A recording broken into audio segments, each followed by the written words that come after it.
Today we're working on a knitted square, and this one is called Bells and Rib.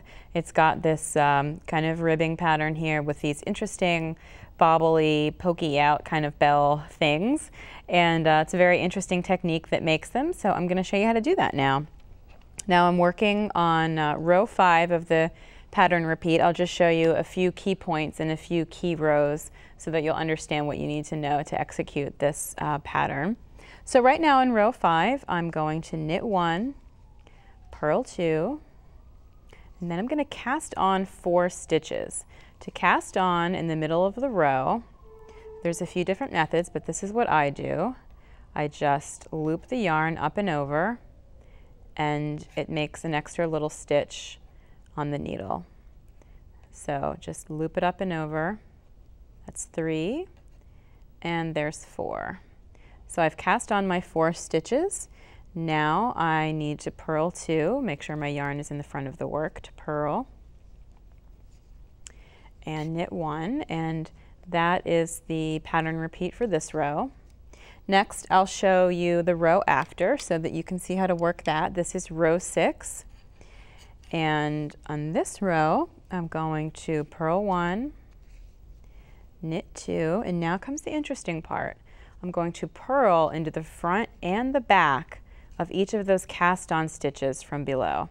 So putting the yarn in front to purl into the front of the stitch. Now to purl into the back, I reach around through the back of the loop. It's tight, it's awkward, but you just got to hang in there, maybe use your fingernail. Purl again, slip that stitch onto the other needle. So again, purling into the front, into the back, I scoop around into the back of the loop, finish the purl stitch. When stitches are very tight like this, I just try to give a little extra slack with my working yarn so that my tension doesn't get too tight. And again, up through the back of that loop. So you'll work 4 stitches in that manner. They'll be a little tight. Just try to keep your tension as loose as you can. And now for the third step, this is row 7. And I'm going to knit 1, purl 2, slip, knit, pass. This is abbreviated SKP. That means I will slip 1 stitch, knit 1 stitch, pass that slip stitch over the knitted stitch and drop it off the needle. That's a decrease. Now I will knit 4,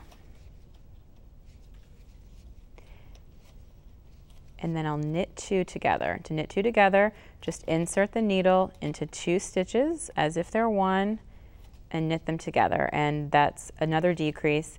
That decrease slants in one direction, and the previous decrease slanted in the other direction, and that gives you a nice even pattern that will make your square look beautiful. So this is one that's got a kind of funny technique that is interesting to do, so give it a try.